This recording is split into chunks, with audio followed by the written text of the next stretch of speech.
Soy Luciana Garatea Aboitiz. Tengo 105 años. Mi madre vino una mañana y me dijo que mi tía me quería traer a América. Yo le respondí que no, porque nunca había salido de Lekeitio.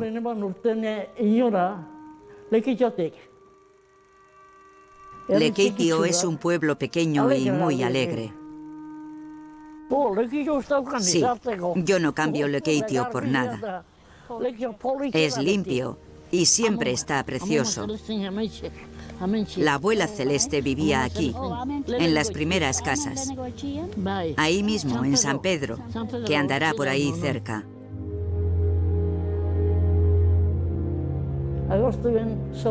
El 8 de agosto salí de casa y fuimos a Bilbao.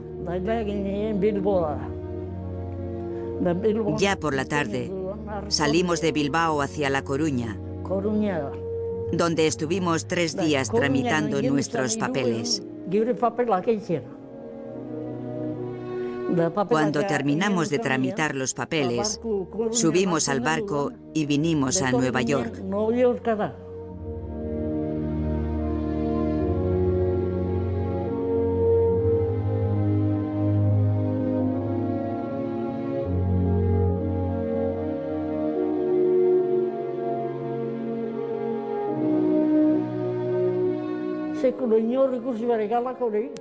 Nunca había visto nada igual. La cuestión es que pasamos 11 días en la isla. Pero qué cantidad de gente. Venían de todo el mundo.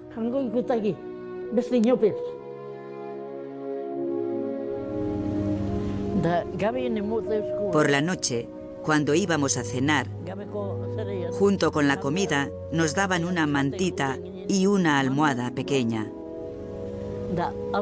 ¿Y sabes dónde dormíamos luego?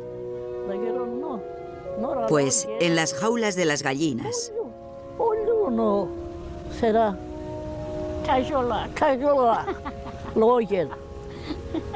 Jesús, ¿qué era eso? Allí pasamos 11 días.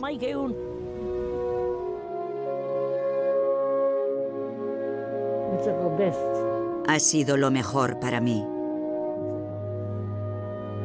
De mi familia, solo vinimos mi tía y yo. América ha sido buena para nosotros.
Era difícil llegar, ser un extraño en una tierra extraña, no conocer el idioma y tener que bajar del barco en Nueva York. Había un hotel vasco en Nueva York, el Hotel Aguirre. Iban al encuentro de los barcos y llevaban a los vascos a ese hotel.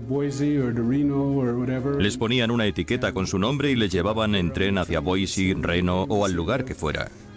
Con suerte el empleado del tren veía el nombre y la ciudad, y cuando llegaban a esa ciudad, les bajaban del tren. Entonces se presentaban allí y miraban alrededor, porque la mayoría de esos pueblos tenían un hotel vasco a la vista que se podía ver desde la estación de ferrocarril. En Nueva York decían, cuando te bajes del tren, mira a lo largo de la calle y allí estará el hotel vasco. Vete allí y estarás bien. Era como un conducto muy definido. Así es como la mayoría vino.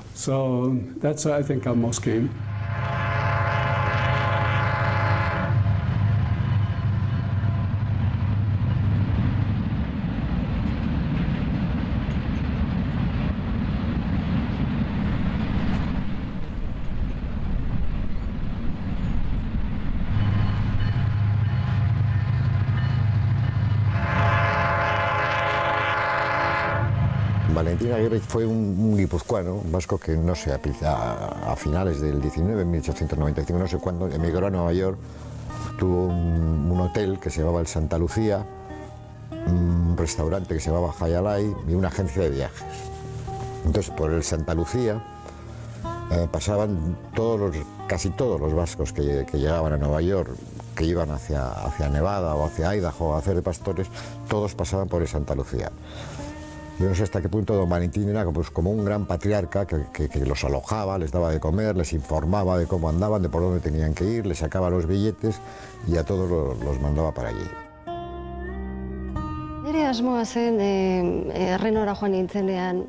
Cuando fui a Reno, mi intención era investigar el patrimonio escrito legado por la emigración en América.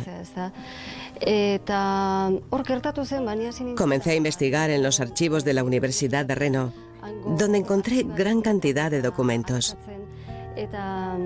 No documentos generales sobre la emigración vasca en América, sino más bien referidos al Far West.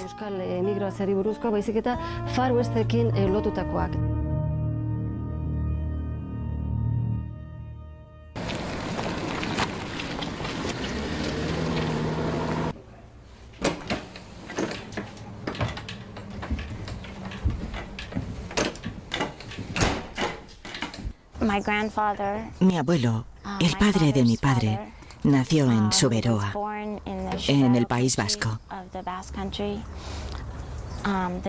Era el más joven de 11 hijos. En 1906, cuando tenía 16 años, por razones de necesidad económica, se marchó del País Vasco con sus dos hermanos mayores para trabajar en el norte de California y en el norte de Nevada, en los Estados Unidos, con la esperanza y con el sueño de hacer fortuna aquí, en el nuevo país.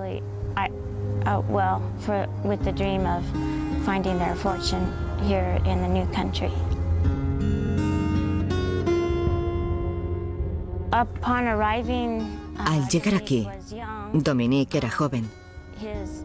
Sus primeros años los pasó en el campo, en los ranchos. Tenía mucha habilidad para domar caballos y también como pastor joven con los rebaños de ovejas que estaban en las montañas durante el verano y en el desierto durante el invierno. Fueron muchos años de soledad, igual que para muchos de los pastores jóvenes que vinieron aquí.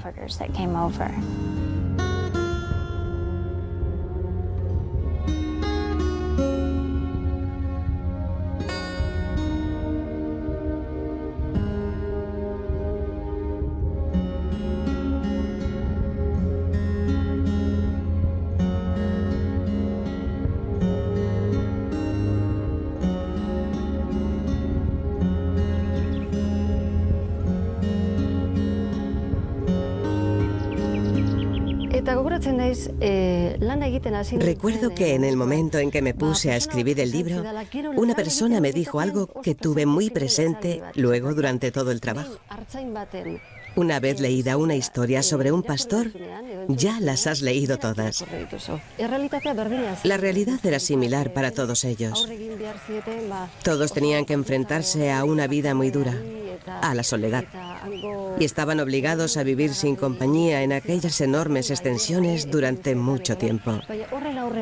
Pero la fuerza y el valor de la historia radican en cómo respondía cada uno de ellos ante cada situación.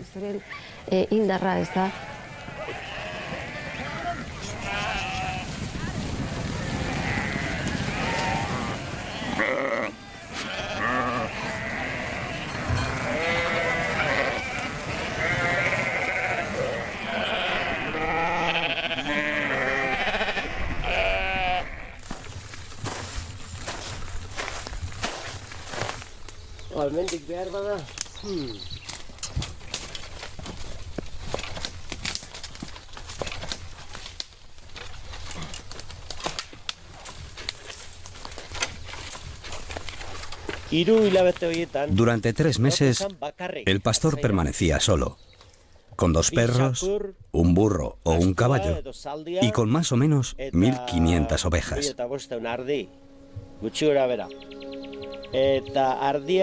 Las ovejas disponían de mucha comida aquí. Mirad la cantidad de hierba que hay.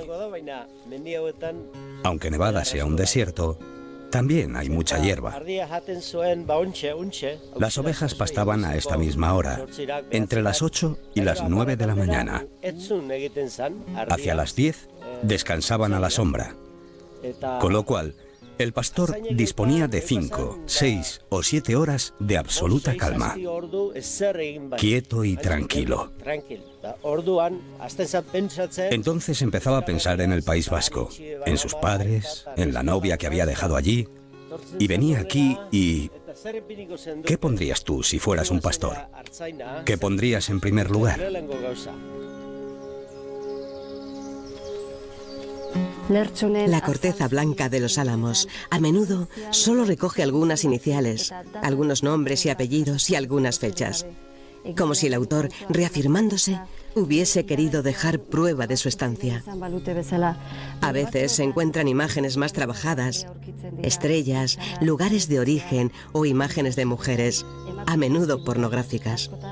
Expresiones todas ellas del lado más duro de la soledad. Aquí estamos medio locos. Llevamos meses sin ver a una mujer. No lo podré soportar durante mucho tiempo. Además, no será malo para la salud.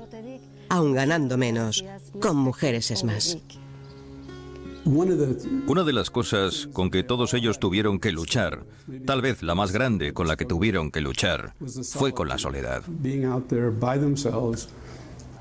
Estando ahí solo no podías evitar sentir nostalgia. Estás pensando en tu novia, estás pensando en tu madre, estás pensando en tus hermanos y hermanas, estás pensando en tus granjas, en tus casas allí en Europa, estás pensando en tus amigos. Es un factor de nostalgia tremendo, porque no tienes a nadie con quien hablar. Estás simplemente solo día tras día, día tras día. Así que pastorear ovejas es una especie de reto mental, más que un desafío físico.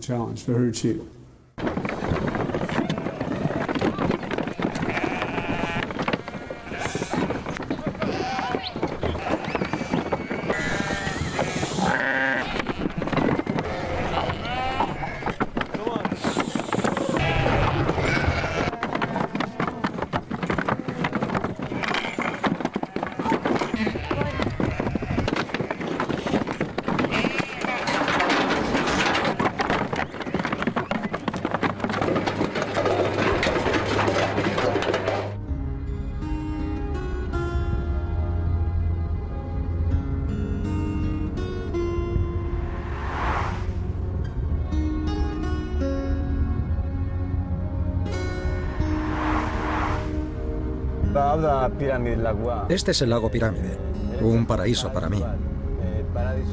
Posiblemente todos los paraísos e infiernos solo estén en nuestro interior, pero hay parajes tan maravillosos que te sientes como frente a un milagro ante la belleza de la naturaleza.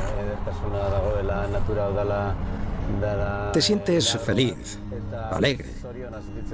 Este lugar me llena de alegría y me encanta venir aquí. Vengo siempre que puedo. Es mi paraje mágico. Los colores de este lago se transforman, sobre todo cuando cae el sol al atardecer. El cielo cambia de color y a mí me parece pura magia. Este lugar está a 40 minutos de Reno. Se llega con facilidad y está plagado de vestigios. De hecho, la parte baja es una reserva india. Aquí no se puede edificar nada. Los indios viven en sus casas alrededor de un bar. Y también es un lugar lleno de huellas de vascos. Los pastores vascos solían andar por aquí. Es más, los últimos 3 hombres blancos que mataron los indios Ocurrió por aquí, como a media hora, aunque no sabría indicarte el lugar exacto. Después se organizó una famosa batida contra los indios, en la que mataron a toda una tribu de ellos. Pero lo que sí es cierto es que los 3 últimos hombres blancos que mataron los indios eran vascos.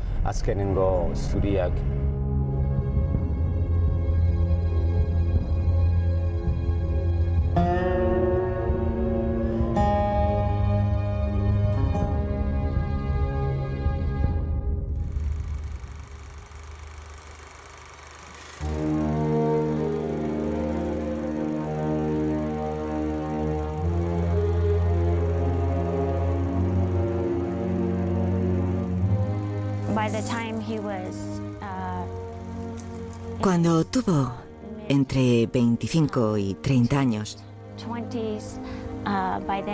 mi abuelo se había juntado con sus hermanos para comprar rebaños de ovejas y poco a poco levantar así un negocio con sus propios rebaños.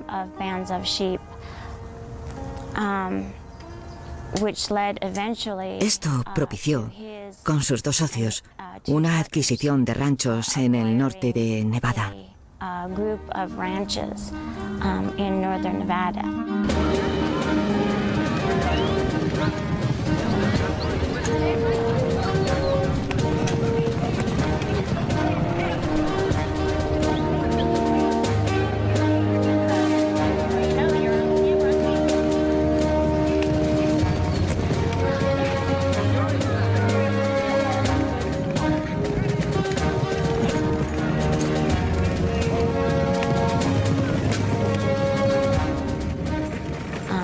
De tal manera que cuando conoció a mi abuela Thérèse, allá por 1921, le iba muy bien y era ya propietario de unos cuantos ranchos.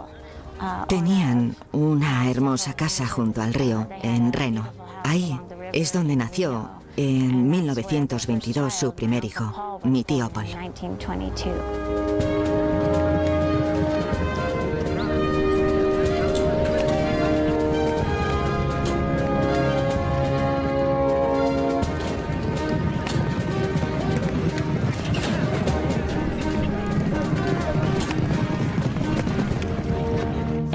Finalmente, en 1926, cuando mi padre y Paul tenían entre 3 y 4 años, mis abuelos compraron un hotel en Carson City, donde pusieron la base para formar una familia.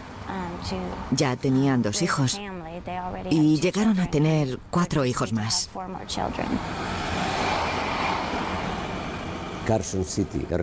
En Carson City, un pueblo pequeño de 30.000 habitantes, el hotel que tenía la madre era una institución básica para los vascos. Ese hotel era casi una prolongación de la casa o del caserío de aquí.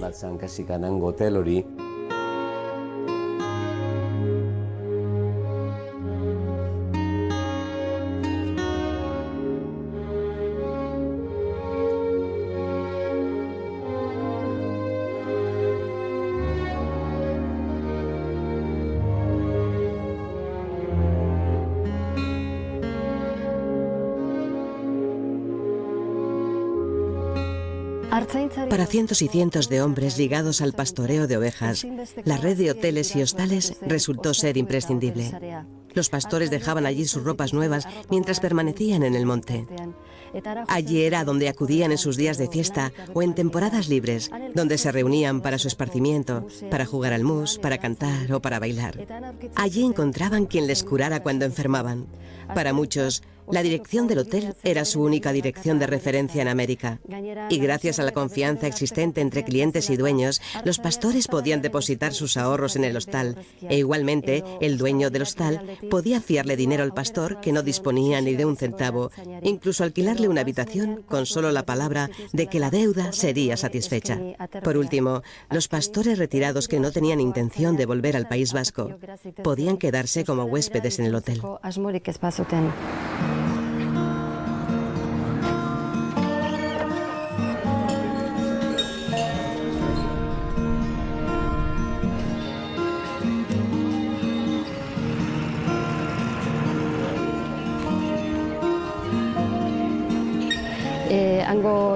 Cuando se habla de los emigrantes vascos, siempre se nombra a los hombres como si fueran solo ellos quienes emigraron. Pero también fueron muchas mujeres quienes realizaron una gran labor en los hoteles y hostales.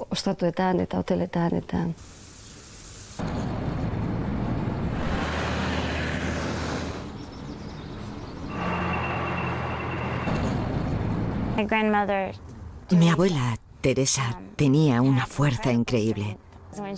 Cuando se casó con Dominique, se casó con mucho lujo.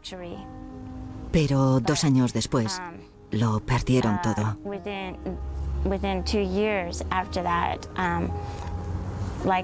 Ella se encontró en la posición de tener que trabajar muchísimas horas, sacando adelante a 6 hijos, hasta el punto de darles una buena casa, una buena educación, en escuelas privadas, y enviando a los 6 hijos a la universidad en California, a las chicas incluidas.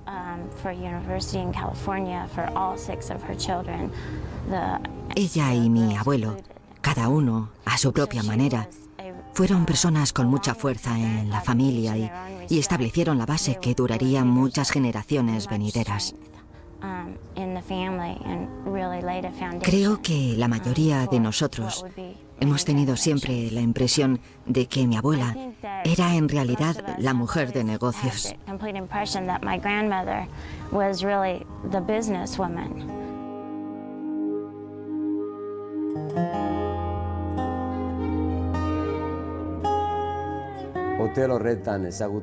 En ese hotel conoció, al estar en Carson, la capitalidad de Nevada, a los políticos de la ciudad.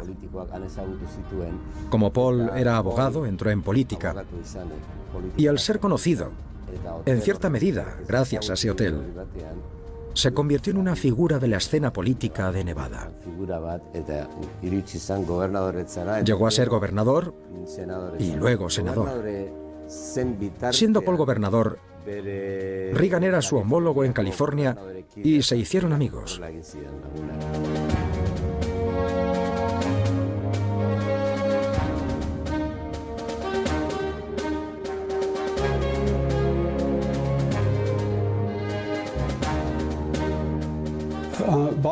Bob solía escribir discursos para Paul. Yo no sé si todos sus discursos, pero era un buen escritor. Obviamente era un excelente escritor y utilizó ese talento para ayudar a su hermano Paul. Bob en un tiempo estuvo muy metido en política. Paul tenía un equipo de campaña para ayudarle con su carrera política, en el que Bob era una parte clave. Le daba consejos y le escribía discursos. No creo que Bob apareciera nunca en público. De hecho, era muy tímido. No le gustaba dar discursos públicos, pero él hizo todas las obras en la sombra.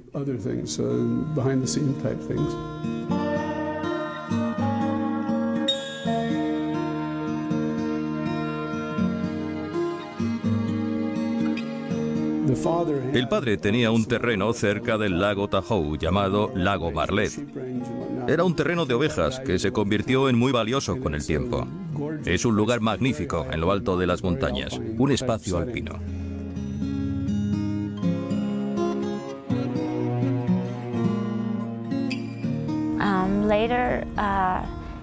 Después, en la década de los 60, este lugar se convirtió en un lugar de reunión para mi padre y sus hermanos, así como para nuestra generación. Ellos se reunían mucho para hablar sobre la política del tío Paul y las decisiones políticas. Se reunían aquí durante varios días seguidos. Esto no ha salido de la familia durante todos estos años, pero durante la década de los 80, cuando nuestro tío Paul estaba en el Senado de los Estados Unidos, tuvo una estrecha amistad con el presidente Reagan. Tuvieron una reunión aquí durante varios días con el presidente Reagan y su esposa.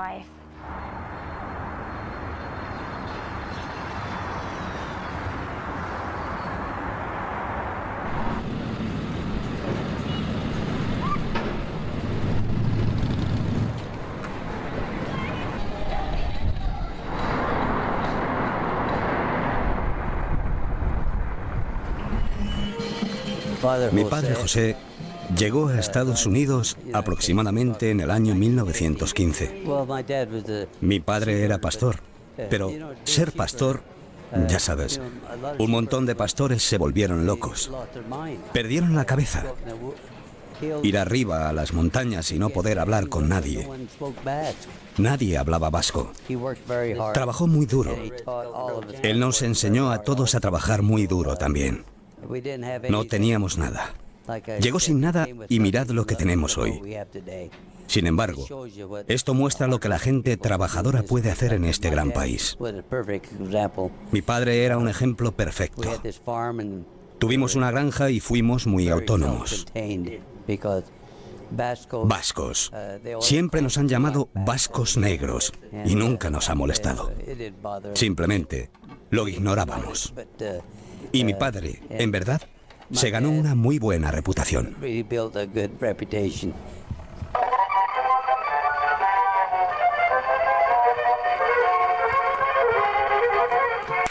Cuando miro hacia atrás, recuerdo que mi madre y mi padre fueron de vuelta al País Vasco una vez. Tenían, al igual que todos los vascos, una cadena con un reloj grande y buenas ropas para regresar al País Vasco. Pero se americanizaron tanto que nunca quisieron volver.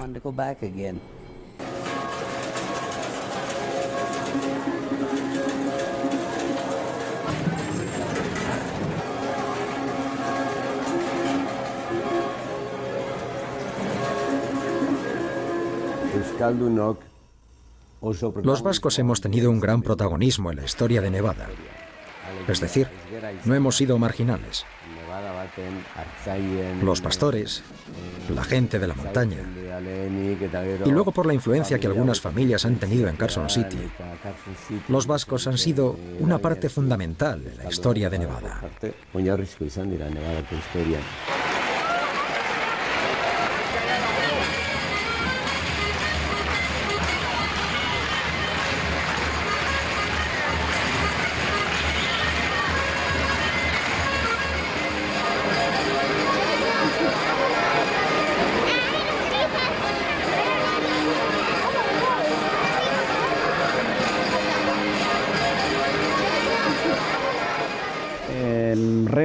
Ir a Reno, ir a Nevada, es algo extraordinario, algo especial. Quizá por el paisaje, quizá porque me apetecía encontrarme con el desierto. Sin embargo, creo que más allá del paisaje, allí me encontré con una comunidad.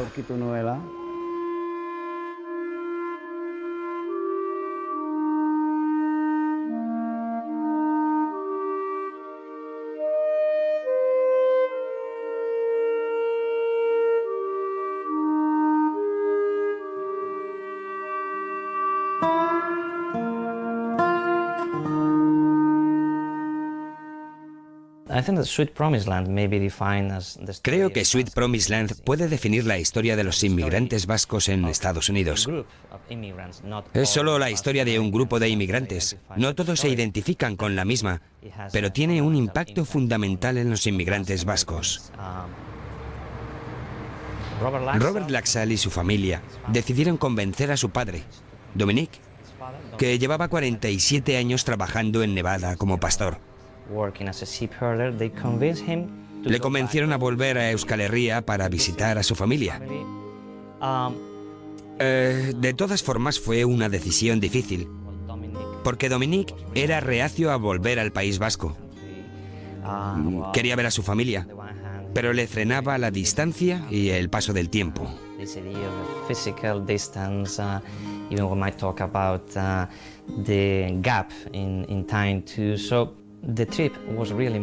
El viaje tuvo un gran significado para ambos. Por supuesto, para Dominique. Fue una gran experiencia personal y muy emocionante el volver a casa después de 47 años y visitar su vieja tierra, a sus familiares y hablar su lengua de nuevo con sus vecinos. Fue muy emocionante y gratificante. Al final de la historia, él vuelve a América, porque dice que ha pasado mucho tiempo en Estados Unidos. Él quiere al País Vasco, pero se identifica más con América. Bob va a aprender sobre sus raíces. Es una segunda generación de americanos. Él sabe del País Vasco, pero desde el punto de vista americano. Para él es un viaje de descubrimiento. El volver a sus raíces, aprender sobre su cultura, aprender sobre su identidad y de alguna manera sobre su herencia. Es una oportunidad de empezar una relación más íntima con su padre.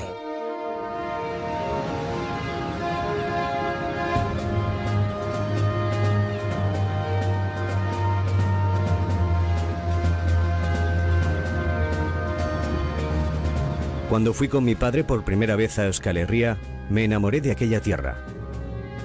No podía imaginar que alguien fuese capaz de emigrar y abandonar aquel lugar tan hermoso. Entonces no me daba cuenta de que, en el pasado, muchos vascos vivían en la pobreza y tenían muy pocas oportunidades de ser propietarios de la tierra. La verdad es que, cuando llegué allí, me quedé totalmente extasiado. Yo había crecido en el desierto y me resultaba difícil de imaginar tanta belleza. Además, sentía de algún modo que Euskal Herria había estado siempre en algún lugar de mi memoria.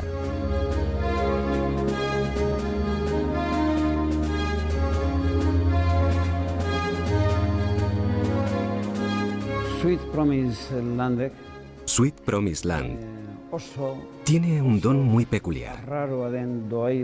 El tono empleado en la narración es un tono tranquilo, ni lejano ni cercano. Tiene un tono medido. No sé cómo definirlo, pero se me ocurre que si estuviéramos hablando de música, él sería el cello, o una trompeta muy queda, suave, no una trompeta viva, sino una trompeta con muchos bajos. Y eso es lo que le da un encanto especial al libro. A decir verdad, tras leer el libro, uno se queda a gusto. El libro es así, y esto hay que decirlo. Este libro debería estar en las escuelas del País Vasco, en los institutos. Debería de figurar entre los libros de lectura por varias razones. La primera, porque es un libro maravilloso. La segunda, porque muestra que los vascos somos más extendidos y plurales de lo que pensamos. Esku batekin esan dizut agur nahi duzun arte beste eskuaz ez dut jakin zer egin nahi zeu itzuli arte. Beste eskuaz ez dut jakin zer egin zeu itzuli arte. Creo que es uno de los libros más importantes sobre los vascos en América, pero también creo que es universal. Es una historia sobre la vuelta a casa para encontrar que el hogar de toda la vida ya no existe. ¿Dónde está la casa? ¿Está en el País Vasco o está en Nevada? ¿Cómo te sientes si no sabes a dónde perteneces? Esa nostalgia está en casi todas las personas que tienen que abandonar su lugar para encontrar una nueva vida y formar un nuevo hogar. Leí ese libro cuando tenía 12 o 13 años. Forma parte de mí. Está en el corazón.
En cierta medida, lo que hace el escritor es crear una relación especial con esa distancia. Se produce ahí una relación especial, como una seducción, en la que él crea una imagen de un País Vasco deseado. Un País Vasco, Sweet Promised Land. Un País Vasco paradisiaco. Una imagen que los pastores de allí nos transmitieron aquí.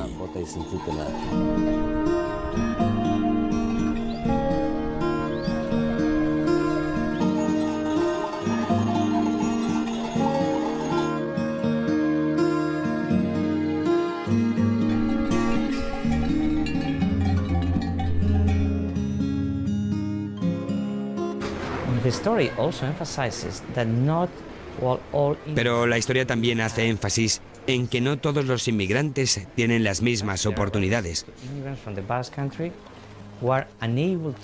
Hay inmigrantes del País Vasco que no son capaces de triunfar en los Estados Unidos, que fueron derrotados por la soledad, uno de los mayores hándicaps de los pastores, que gastaron su dinero en los casinos de Nevada o que acabaron frustrados y no pudieron integrarse en la sociedad americana.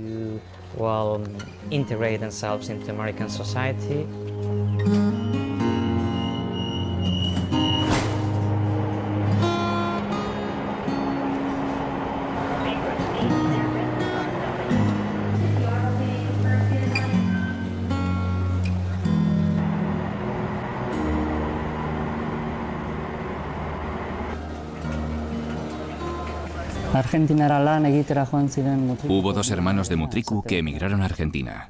Uno de los hermanos quedó ciego a consecuencia de un accidente y quiso volver a su tierra. El hermano lo acompañó en el viaje de vuelta. Embarcaron en Buenos Aires, cruzaron el Atlántico y finalmente tomaron un tren para volver a casa. Así llegaron hasta Deva, a la estación que se encuentra a tan solo 4 kilómetros de su pueblo natal. Entonces el hermano sano se despidió allí mismo de su hermano ciego y emprendió el camino de regreso a Argentina. Después de un largo viaje de miles de kilómetros, se subió seguido al tren para cruzar de nuevo el océano. Estaba a 4 kilómetros de su pueblo y no quiso ver a los suyos. Dejó a su hermano allí, ciego y solo. Al final, unas monjas se hicieron cargo de él y lo condujeron a su casa.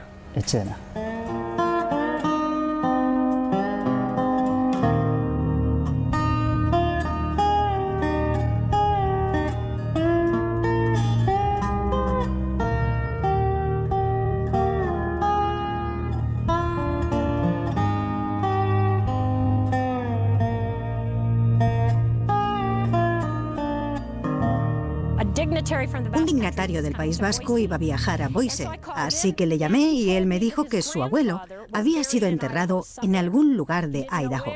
No sabía dónde y quería ver si yo podía encontrar su tumba.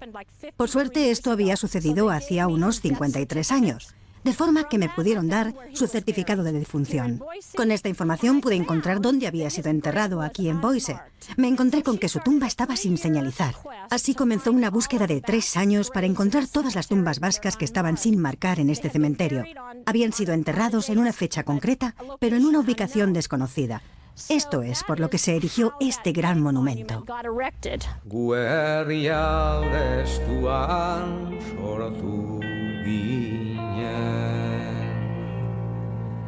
Arbasoek aberrimendrea utzi ziguten, merkataria beratsek merkedo kario, erosten dituzte gure lurrak.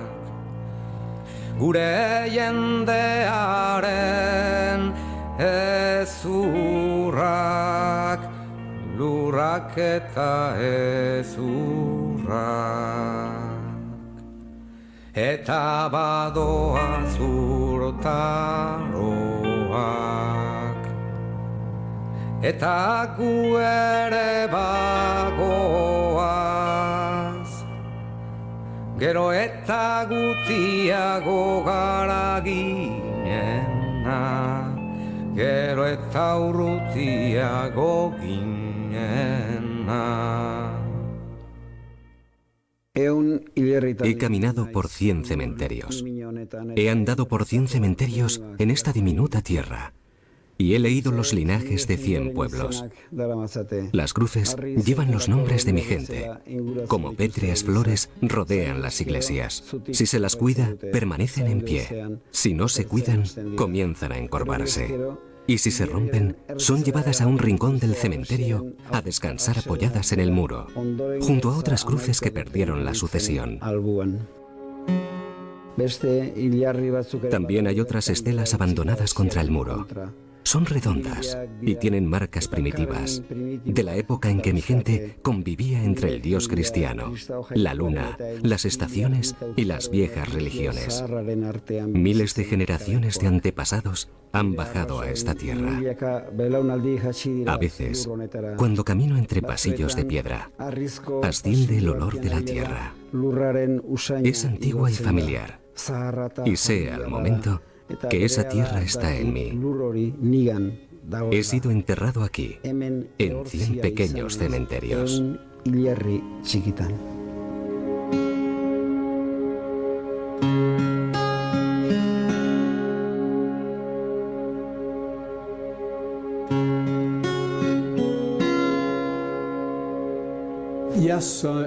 Sí, ese era el mayor interés de Bob en el programa de estudios vascos. Tener una serie de libros vascos. No había nada disponible que hablara acerca de los vascos. Y muchos de esos descendientes de inmigrantes vascos no hablaban euskera ni hablaban español, por lo que no podían leer los libros en Europa sobre los vascos. Así, los libros en inglés ofrecieron a los vascoamericanos un contenido intelectual de su identidad. Por tanto, ayudó y estimuló la formación de la identidad étnica vascoamericana.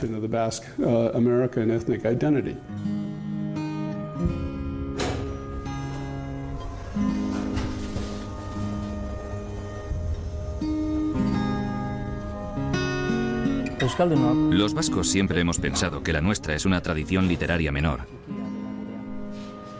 Y es verdad si comenzamos por contar el número de libros publicados en euskera, que no son demasiados.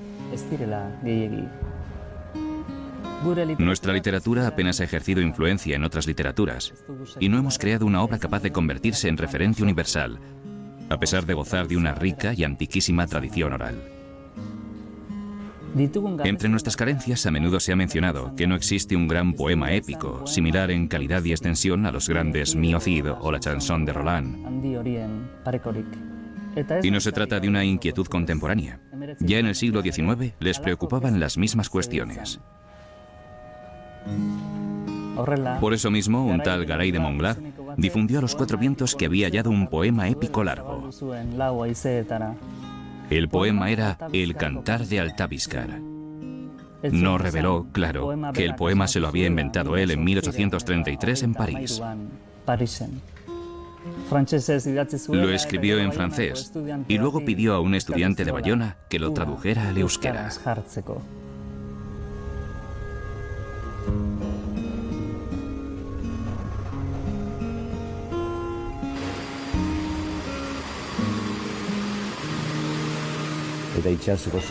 A través de esa inmensidad del mar, los vascos nos hemos dispersado por el mundo.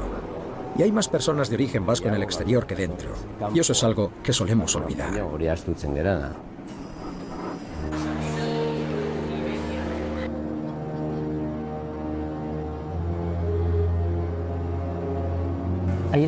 En Bilbao los aviones emprenden su vuelo hacia el mar. El avión despega y se eleva sobre la desembocadura del Nervión rumbo al ancho mar. El viento sur acerca las distancias y se contempla con nitidez el paisaje, las viejas grúas, las fábricas, el superpuerto.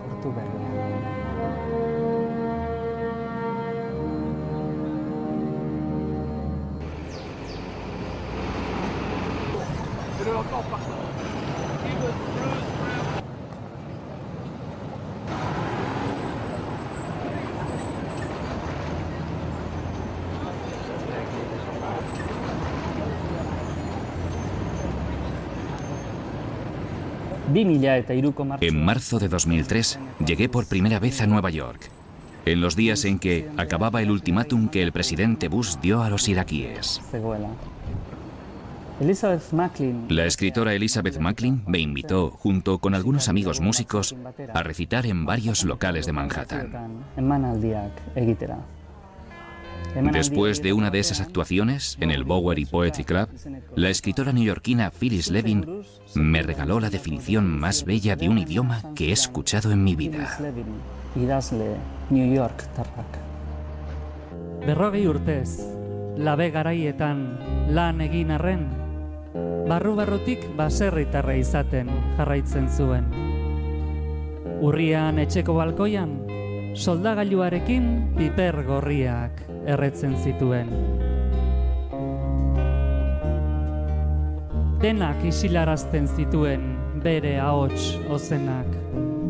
Alabak egiten zion soilik aurre. Ez zuen inoiz, maite zaitut esaten. Ez zuen inoiz, maite zaitut esaten. Tabakoak eta altzairuaren hautsak ahots gordak urratu zizkioten, mitxoleta bi ostoak galtzen. Alaba beste hiri batera ezkondu zen, aitak oparia zekarren. Ez errubirik, zeta gorririk ez da ere. Urtetan, lantegitik lapurtu zituen piezak. Soldagailuarekin, altzairuzko ohea josi zuen. Ez zuen inoiz, maite zaitut esaten. Ez zuen inoiz, maite zaitut esaten. Ez zuen inoiz, maite zaitut esaten. Ez zuen inoiz, maite zaitut esaten.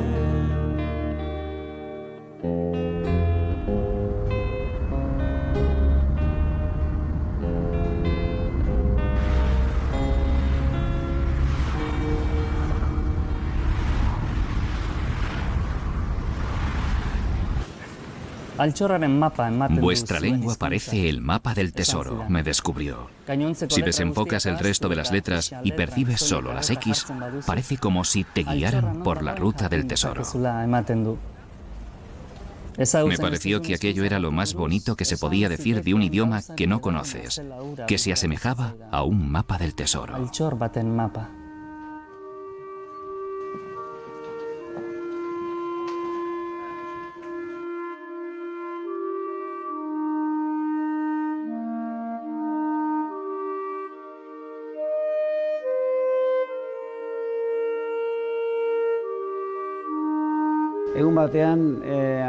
Cierto día tuve un problema de oídos. No oía bien y llamamos a urgencias. Acudí al consultorio. El médico era una mujer. Y cuando vio mi nombre me preguntó: ¿vienes de Euskadi? Entiendo perfectamente lo que dicen en euskera, aunque no lo hablo. ¿Y soy de allí? ¿Qué significa eso? Eso tiene un gran valor. Llamar a urgencias y encontrarte con alguien que conoce tu lengua, te conoce a ti y te valora. Eso vale mucho. Por eso Nevada y Far West es para mí un lugar especial. Y no solo por el desierto, también por su comunidad.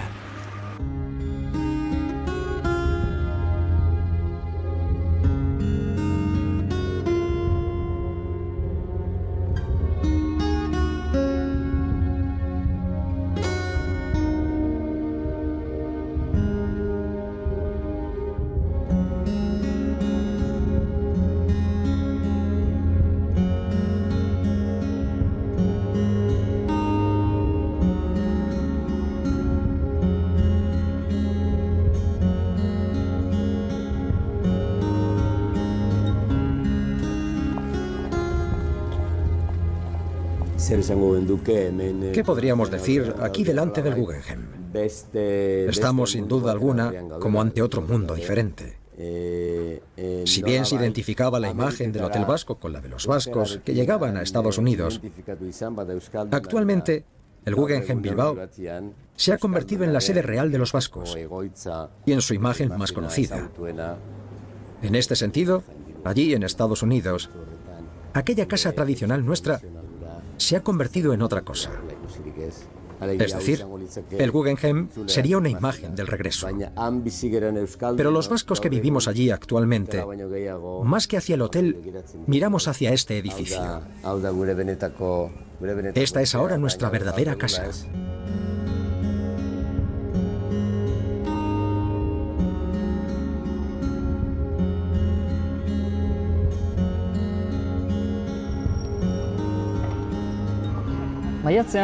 En mayo cené en Nueva York con la editora Fiona McCrae.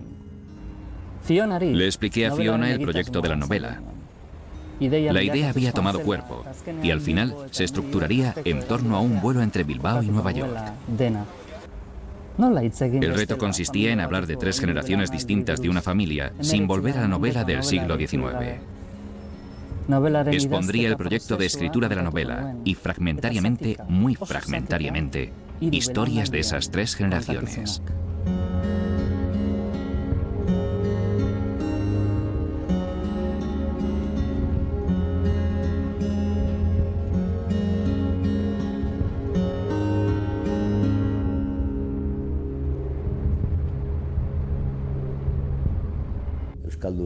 Si el vasco se considera como esencia, creo que no es lo más apropiado para el mundo actual.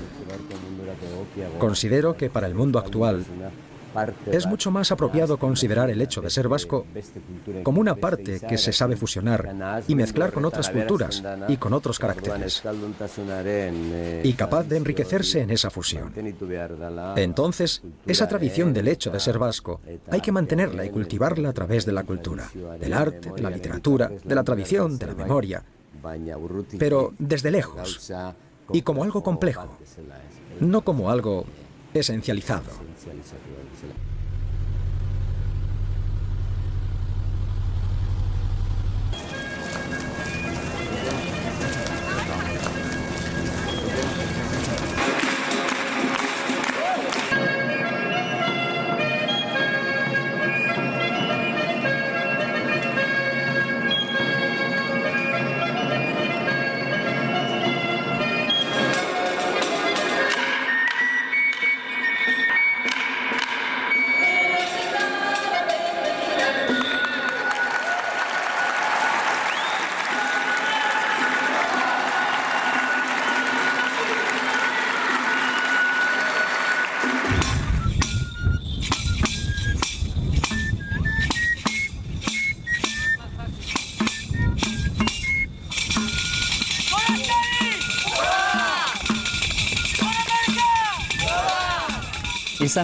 Las historias recogen los matices de la realidad.